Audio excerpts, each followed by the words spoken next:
नमस्कार, बहुत स्वागत है आप सभी का। आपके साथ मैं हूं सोनल। चुनावी चर्चा आप देख रहे हैं और खरगोन पर कौन खरा।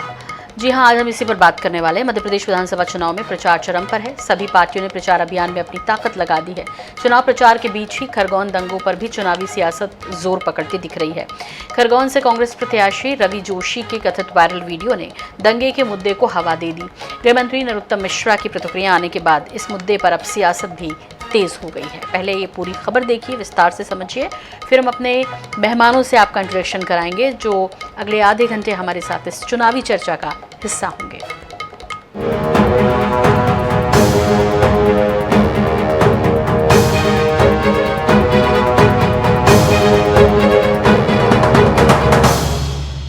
चुनाव में खरगोन दंगे का मुद्दा भी उठ गया।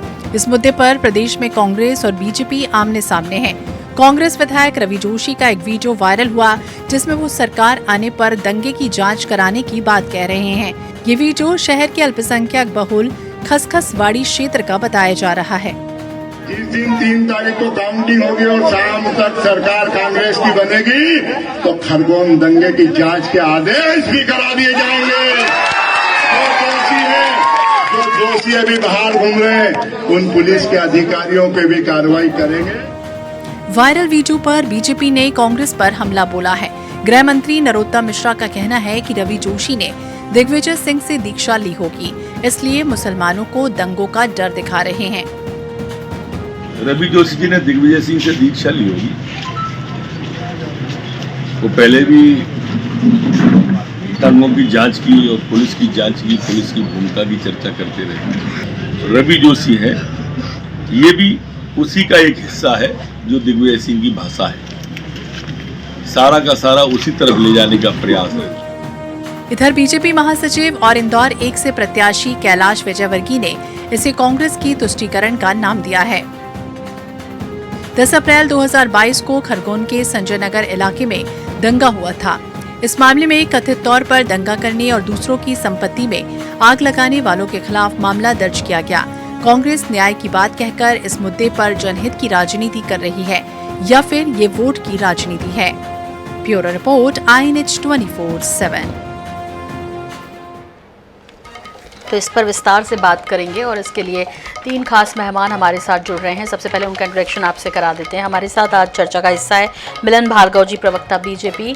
हमारे साथ जुड़े हुए हैं डॉक्टर राम पांडे, प्रवक्ता कांग्रेस, और हमारे साथ हैं देवदत्त दुबे जी, वरिष्ठ पत्रकार। आप तीनों का बहुत स्वागत है। और पहला सवाल डॉक्टर राम पांडे आपसे ही है। चूँकि 2 दिन से हम चुनावी चर्चा में ठीक शाम 6:30 बजे आप भी हैं, मैं भी हूँ, और हम आज पर कल बात कर रहे थे। अभी रवि जोशी जी का एक वीडियो वायरल हो रहा है, आप उस पर चर्चा कर लेते हैं। आप कल कह रहे थे कि ध्रुवीकरण की राजनीति बीजेपी करती है, कांग्रेस नहीं करती। तो रवि जोशी जो कह रहे हैं वो किस में आता है? वो ध्रुवीकरण में आता है कि नहीं आता है? जो लोग पढ़े लिखे हैं वो तो चाहते हैं कि हर जगह न्याय हो, देश में हर जगह न्याय हो। और जो अनपढ़ लोग हैं जिनके अंदर कुंठा बनी हुई, उन्हें तो ईश्वर भी नहीं समझा सकता है। और रवि जोशी कह रहा है कि न्याय मिलना चाहिए, तो इसमें क्या बुराई की बात है? वही आदिवासी की पेशाब की गई सीढ़ी में हमने कहा न्याय मिलना चाहिए, भाजपा कहती है तुष्टीकरण कर रही। कल की घटना है, परिणाम है, सोवरन जाटव की पुलिस द्वारा पीट कर हत्या कर दी गई। हमने कहा सोवरन जाटव को न्याय मिलना चाहिए। ये कहते हैं कि पता नहीं ये क्यों न्याय की बात कर रहे हैं, दलित को क्यों न्याय मिलना चाहिए। भिंड में एक दलित की पेट्रोल डालकर हत्या कर दी गई। ये कह रहे हैं कि क्यों न्याय मिलना चाहिए। न्याय के लिए तो गृह मंत्री बनते हैं। अब नरोत्तम मिश्रा जी की जमानत जब्त हो रही है, वहां उनके पास कुछ बोलने को है नहीं है, काम किया नहीं है।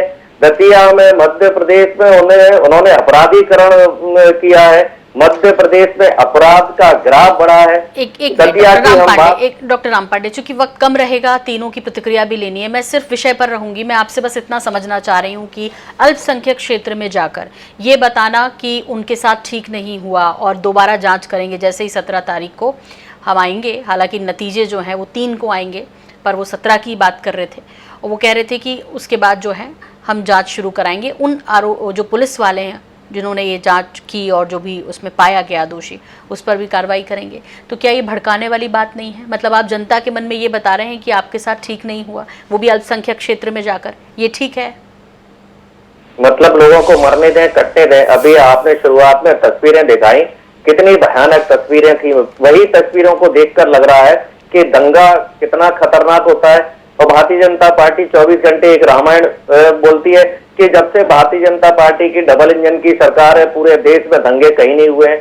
अब फिर ये खरगोन में दंगे कैसे हो गए? या तो भारतीय जनता पार्टी हमेशा झूठ बोलती है। अब दंगे में हिंदू मरे, मुसलमान मरे, सिख मरे, ईसाई मरे, ज्यादातर निर्दोष जो लोग होते हैं वो बर्बाद होते हैं, उनके गले कटते हैं, उनके घर जलाए जाते हैं, वो बेघर होते हैं और जिंदगी भर वो इस चीज को झेलते रहते हैं। तो अन्याय किसी के साथ भी नहीं होना चाहिए। हम ये बात क्यों कर रहे हैं इसमें अल्पसंख्यक, बहुसंख्यक, हिंदू, मुस्लिम, सिख, ईसाई? हम तो न्याय की बात कर रहे हैं। बस यही मैं चाह रही थी कि रवि जोशी जो है, डॉक्टर राम पांडे, रवि जोशी जो है ना, वो खरगोन में बीच किसी चौराहे पर जाते, जो मेन जो चौराहा है, मुख्य चौराहा है जहां सभी जाति समाज के लोग रहते हैं, वहां जाके बोलते कि भाई हमें डाउट है, हम जांच कराएंगे। वो ये ना बोलते कि ये दंगा सरकारी कराया गया, वो ये ना बोलते एक अल्पसंख्यक क्षेत्र में जाकर, तो शायद आपकी बात हम सुन लेते या इसको पचा पाते। लेकिन ये बात वाकई में एक वर्ग को भड़काने वाली है, स्पष्ट दिखाई दे रहा है। फिर फिलिस्तीन के नाम पर उन्होंने मौन भी रखवाया उनकी बेटी ने, जिस तरह से बीजेपी पदाधिकारी कह रहे हैं कि सुभीषी जोशी जो है, डॉक्टर सुभीषी जोशी, रवि जोशी की पुत्री हैं, उन्होंने बाकायदा फिलिस्तीन में जो लोग मारे गए उनके लिए 2 मिनट का मौन रखवाया। इस पर कुछ कहना है आपको? उस वीडियो को भी आप दिखा दीजिए जब ये दिखाई है तो। भारतीय जनता पार्टी मध्य प्रदेश में बुरी तरह से चुनाव हार रही है। मीडिया सर्वे बता रहे हैं 146 कांग्रेस को सीट मिल रही है, 28 दल बदलू जो गए थे उन सीटों पर हार रही है, जमानतें इनकी जब्त हो रही है। अब जो मुद्दों से भटकाने की बात कर रहे हैं, आतंकवाद का मतलब है आतंक, डराना, धमकाना।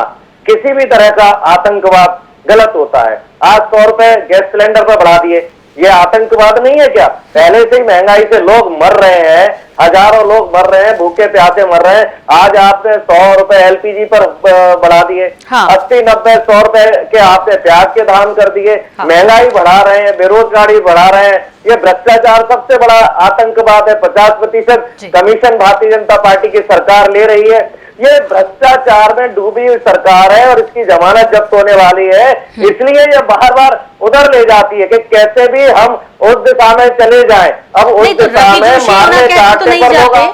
रवि जोशी ना कहते तो ये उधर नहीं जाते, या मुद्दा एक बार फिर से ध्रुवीकरण पर नहीं आता मध्य प्रदेश में। एक बार फिर से जो खरगोन है वहां पर सियासत गर्मा गई इस विषय के बाद। आप खुद समझते हैं डॉक्टर राम पांडे कि खरगोन कितना सेंसिटिव क्षेत्र है। हम जानते हैं जब मालवा निवाड़ की बात करते हैं, खासतौर पर निमाड़ क्षेत्र बहुत सेंसिटिव है इन सब मसलों पर, तो हमें इससे बचना चाहिए। रवि जोशी ने इसकी शुरुआत की है, प्रतिक्रिया तो मिलेगी।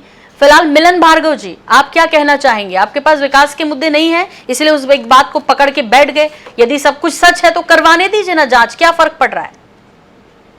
देखिए, विकास का मुद्दा नहीं, ना ही ये मुझे लगता है ये कांग्रेस का एक खुला एजेंडा उन्होंने शुरू किया है। आप देखिए जिस प्रकार से अभी कुछ ही दिन पहले मध्य प्रदेश में दिग्विजय सिंह जी आते हैं और एक आतंकी संगठन पीएफआई का खुला समर्थन करते हैं प्रवक्ता के रूप में। तो ये सोची समझी रणनीति और उसके ठीक कुछ दिन बाद ही, और जिस प्रकार से उनके एक विधायक का ये कहना है कि हमास के प्रति संवेदनशीलता है और मौन समर्थन देंगे, और जिस प्रकार की स्थितियां दिख रही हैं। हमास बोला कि फिलिस्तीन बोला? आपको हमास क्यों सुनाई देता है जब वो फिलिस्तीन कहते हैं? मैडम देखिए, सीधी सीधी बात है कि हमास के प्रति उनका जो सॉफ्ट रवैया है वो वही पाकिस्तान के प्रति, वही आतंकियों के प्रति है। तो पीएफआई को लेकर बोलना और सनातन को एड्स से तुलना करना, ये तो इनका दोहरा चरित्र दिखा रहा है कि हिंदुओं के साथ अपमानजनक। पूरा फिलिस्तीन हमास नहीं है, ये भी आप समझिए। पूरा फिलिस्तीन हमास नहीं है। अब आप तय कर लीजिए मैडम। मैं तो ये समझ पा रहा हूँ, मध्य प्रदेश की जो जनता समझ रही है वो खुद साफ साफ समझ रही है किस प्रकार से कांग्रेस पार्टी का जो हाथ है वो जिहादियों और आतंकियों के साथ दिखाई दे रहा है, और लगातार उनकी तरफदारी इनके नेता करते आए और हिंदुओं को कहीं ना कहीं घृणा के देखते हैं, हिंदुओं पे भी कुठाराघात कर रहे हैं। आप देखिए, एक तरफ से ये आतंकियों का समर्थन कर रहे हैं, संवेदनाएं दिखा रहे हैं, और वहीं प्रभु श्री राम मंदिर का पोस्टर लग जाता है तो उनको तकलीफ हो रही है कि पोस्टर उतारिए, हटाइए, राम मंदिर नहीं बनना चाहिए। बाबरी मस्जिद को लेकर शहीदी का दर्जा देते हैं। मतलब इनका दोहरा चरित्र है ये मैम। ये ऐसी नहीं बोल रही है। कुछ वोटों के लिए डॉक्टर राम पांडे ऐसा कर रहे हैं, बर्बरता को, कट्टरता को, हिंसा को, इन सब के सपोर्ट में खड़े दिखाई देते हैं समय समय पर, जैसे दिग्विजय सिंह पीएफआई को लेकर कह रहे हैं, मिलन जी कहते हैं, अक्सर कहते रहते हैं, सबने सुना भी है, कुछ वोटों के लिए ऐसा कर रहे हैं। दिग्विजय सिंह तो भारतीय जनता पार्टी के लिए भगवान है। सुबह ये दिग्विजय सिंह जी का नाम लेते हैं, दोपहर दिग्विजय सिंह का नाम लेते हैं और सोने से पहले भी दिग्विजय सिंह का नाम लेते हैं। सुबह से लेकर रात तक 24 घंटे ये दिग्विजय सिंह जी की आरती उतारते हैं। भारतीय जनता पार्टी के लोग हैं वो दिग्विजय सिंह जी के फैन हैं। जहां तक हमाद की बात करें, आतंकवादी संगठन भारतीय जनता पार्टी ने क्यों नहीं डिक्लेयर किया? क्या आपकी हमाद से दोस्ती है? दुनिया का सबसे बड़ा आतंकवादी संगठन तालिबान है, उसकी क्रिकेट टीम हिंदुस्तान में क्या कर रही है? क्या तालिबान इनका दोस्त है? शर्म नहीं आती है? तालिबान अफगानिस्तान की टीम इंडिया में क्यों पड़ी हुई है? पाकिस्तान को ये सबसे बड़ा दुश्मन बताते हैं, पाकिस्तान की क्रिकेट टीम इंडिया में क्या कर रही है? तो इनकी सारी बातें फर्जी हैं। आज 2 लाख लोगों को सरकारी नौकरी चाहिए, हिंदुओं को मध्य प्रदेश में। उन हिंदुओं को आपने सरकारी नौकरी नहीं दी। कई हमारे हिंदू छात्र आत्महत्या कर रहे हैं, हिंदू लोग महंगाई से मर रहे हैं। देश में हिंदुओं को दोनों वक्त का खाना नहीं मिल रहा है। 25 लाख लोग प्रति वर्ष मोदी सरकार में हमारे देश में भूख से मर रहे हैं। ये मैं सारी हिंदुओं की बात बता रहा हूँ। कल पुलिस की पिटाई से जिसकी हत्या की गई है मुरैना में, वो हिंदू है। मैं सोच रहा था आज चैनल्स पर डिबेट होगी, मैंने प्रेस कॉन्फ्रेंस की आज ग्वालियर में उस मुद्दे पर। ये इतना बड़ा मुद्दा है, मतलब हमारे दलितों को पुलिस मार दे, भारतीय जनता पार्टी के टाइप के लोग उनकी हत्या कर दें, उन पर डिबेट नहीं होती है। मुझे बड़ा दुख होता है। हिंदू में हिंदू को ना, जनता देख रही है, आपको पता है, देख रही है जनता, सुन लिया कि वहां ऐसा भी हुआ है, आपने कोट किया ना। देवदत्त दुबे जी, आपका रुख करते हो, आपसे समझना चाह रहे हैं इस पूरे विषय को कैसे देख रहे हैं? रवि जोशी जी का जो वायरल वीडियो है, कथित वीडियो जो है वो सामने आया, उसके बाद एक बार फिर से वही ध्रुवीकरण, एक बार फिर से उन्हीं सब पर, क्योंकि बीजेपी भी उन्हीं चीजों पर काउंटर करती है। यदि अभी कोई सवाल कांग्रेस उठाती तो मुझे उम्मीद कम ही थी कि उस पर कोई जवाब आता, यदि कोई विकास से संबंधित या कुछ भी। लेकिन चूंकि ध्रुवीकरण का मामला है तो दोनों ही दलों से खटाखट जो प्रतिक्रियाएं वो मिल रही हैं। देखिए, राजनीति में जो थोक की वोट की व्यवस्था है, या तो धर्म की बात करो या जाति की बात करो, ये राजनीतिक दलों ने तरीका अपना लिया है दूसरे को उसी मुद्दे पे घसीट के लेना। क्योंकि चुनाव के मुद्दे तो होना चाहिए, आम जो मुद्दे हैं, महंगाई, बेरोजगारी, लॉ एंड ऑर्डर, महिलाओं की सुरक्षा, ये सब मुद्दे होना चाहिए। लेकिन बार बार जो भी हो कारण कि इसमें हमें थोक में वोट मिल जाएंगे उसी मुद्दे पे, और इसमें मुझे लगता है कि कांग्रेस को इन चीजों से बचना चाहिए, क्योंकि भाजपा तो ऐसे मुद्दों को लिए वो लपक लेगी। उसको तो राम मंदिर मुद्दे से लेके जिसपे उसको शून्य से शिखर तक पहुंची है, तो उसको तो उसी में सफलता मिली है। और कांग्रेस क्यों दंगे के मुद्दे को अभी कहने की क्या जरूरत थी कि हम जांच कराएंगे, और जैसा आपने कहा अब आप सरकार में आओगे, जो जो मुद्दे कराना है कराइए ना।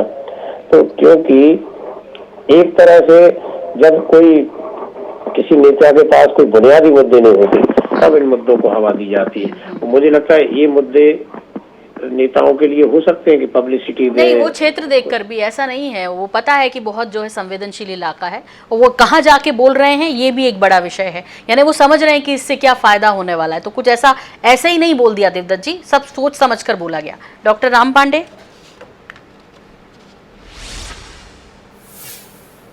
ये लोग खासकर बड़े नेता प्रतिदिन भाजपा छोड़ रहे हैं, तो भाजपा का जो दिमाग का जो संतुलन है वो बिगड़ गया। जबलपुर अमित शाह जी जाते हैं, मीटिंग करते हैं, लौट के आते हैं, जबलपुर जिलाध्यक्ष भारतीय जनता पार्टी छोड़ देता है। आज की बातें करें, सुरेंद्र जैन इनके हरदा से पार्टी छोड़ चुके हैं, रीवा के नगर पालिका अध्यक्ष इनके पार्टी छोड़ चुके हैं, सीहोर के नगर पालिका अध्यक्ष इनकी पार्टी छोड़ चुके हैं, रुस्तम सिंह, मुन्ना भदौरिया, रसाल, मतलब बड़े बड़े नेता इनके प्रतिदिन पार्टियां छोड़ रहे हैं। भारतीय जनता पार्टी में भगदड़ मची हुई है कांग्रेस में आने के लिए, और ये पार्टी छोड़ना भारतीय जनता पार्टी में ये बताता है कि भारतीय जनता पार्टी बुरी तरह से हार रही है। अब इनको मुद्दों से भटकाना है, और ये इनके तथाकथित जो मुद्दे हैं ये पूरा उस दिशा में ले जाना चाहते हैं। कर्नाटक में भी इन्होंने ये कोशिश की थी कि मुद्दों से भटकाने की कोशिश की, और कर्नाटक की जनता इनकी बातों में नहीं आई और इनको जवाब दिया कि आप तो भ्रष्टाचार, महंगाई, बेरोजगारी, समृद्धि, खुशहाली, बिजली का बिल, बच्चों की फीस, दवाइयां, सरिया, सीमेंट महंगा क्यों हुआ, इन सब बातों पर जनता चाहती है। जनता जब सुबह उठती है तो सब्जी लेने जाती है, तो जब वो सब्जी नहीं खरीद पाती है उसके दिमाग में ये है कि ये सब्जी इतनी महंगी क्यों हो गई है। इनको ये मुद्दा लपकने का मौका किसने दिया? आप ही के जो कैंडिडेट है उन्होंने दिया है। और यदि रवि जोशी ऐसा कह रहे हैं तो आप स्वयं स्वीकार कर रहे हैं कि बीजेपी तो ऐसा चाहती है कि मुद्दों से भटक जाए। मिलन जी, आपसे समझना चाह रहे हैं, अभी कुछ जिक्र जो है डॉक्टर राम पांडे भी कर रहे थे, दलितों के साथ अत्याचार की बात करती है कांग्रेस, हमेशा कहती है आदिवासियों का हित नहीं है, दलितों के साथ लगातार प्रदेश में अत्याचार हुए हैं, वो आंकड़ा उठाकर देखना चाहिए, एनसीआरबी की रिपोर्ट देखनी चाहिए। थोड़ा समझाइए, उस पर प्रतिक्रियाएं नहीं मिलती बीजेपी की, ऐसा क्यों होता है? देखिए, जिस व्यक्ति से आप अपेक्षा कर रहे हैं कि वो आतंकियों के खिलाफ बोले, वो व्यक्ति कैसे बोलेगा जबकि वो दिग्विजय सिंह के पट्टे हैं। ये राम पांडे वही है जो दिग्विजय सिंह जी के पट्टे हैं। उनके गुरु तो आतंकियों को समर्थन करने वाले, आतंकियों को शांति का दूत कहने वाले, हिंदुत्व, आतंकियों गजबा को बलात्कार कहने वाले, पीएफआई का खुला समर्थन करने वाले, आतंकी संगठनों का खुला संगठन का समर्थन करके इनसे आप टिप्पणी मांग रही है और ये हमसे सवाल करेंगे, उनका जवाब देंगे। मतलब जिन लोगों को आतंकियों में मसीहा दिखता है और जो कहते हैं कि हमारा संगठन इनके लिए आतंकी नहीं है और उसके लिए क्यों ना घोषित कर दिया जाता है, भैया अंतर्राष्ट्रीय स्तर पर थोड़ा पढ़ लिख कर आया करें राम पांडे जैसे लोग, जिनको ये नहीं मालूम कि हमास जो है वो आतंकी संगठन है। पूरी दुनिया उसको आतंकी कह रही है और ये इनको सर्टिफिकेट चाहिए। मतलब इनको सर्टिफिकेट चाहिए उसामा बिन लादेन आतंकी था कि नहीं था।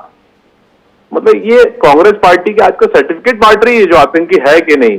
तो इनको तो ये समझ पैदा करनी चाहिए कि आतंकी संगठन के खिलाफ बोलना चाहिए। मत करिए आप कार्रवाई, दिग्विजय सिंह जी पे आप कार्रवाई करने की हिमाकत नहीं कर सकते हैं, लेकिन रवि जोशी क्या कर रहे हैं, उनकी बेटियां क्या कर रही हैं, मतलब एक एजेंडा चलाकर मध्य प्रदेश में ही फिजा खराब करने की दिशा में कांग्रेस पार्टी बढ़ गई है, क्योंकि मुद्दों से हार गए हैं। विकास पर तो चर्चा करना नहीं कर रहे हैं, तो इस पर प्रतिक्रिया ना दें तो फिजा जो चली वो वहीं रुक जाएगी।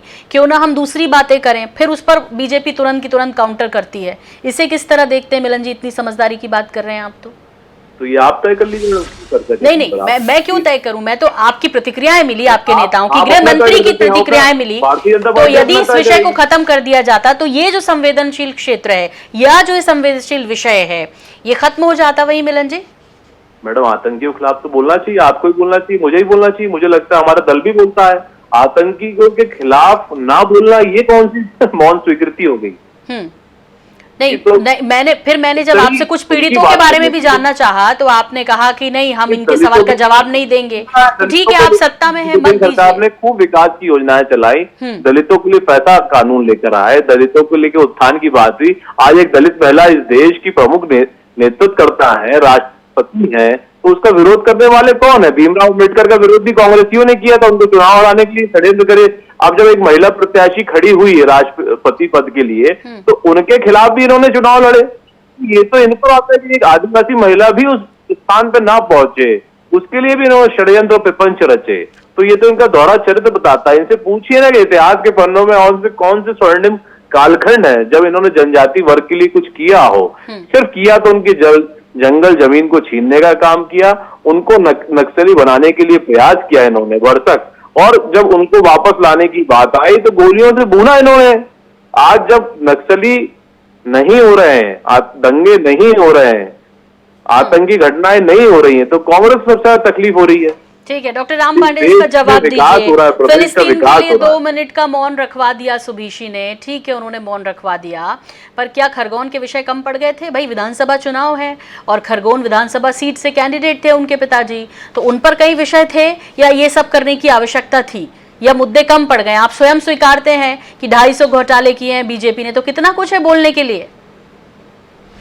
230 विधायक प्रत्याशी चुनाव लड़ रहे हैं और कम से कम 1000 हमारे नेता भाषण दे रहे हैं। हजारों घंटों के भाषण हमारे मध्य प्रदेश में कांग्रेस के नेता रोज दे रहे हैं। उसमें से भी भारतीय जनता पार्टी 10 सेकंड का भाषण ढूंढकर ले आती है। कमलनाथ जी क्या कह रहे हैं वो भारतीय जनता पार्टी को नहीं पता होता। और मैंने कहा ना, दिग्विजय सिंह जी इनके भगवान है।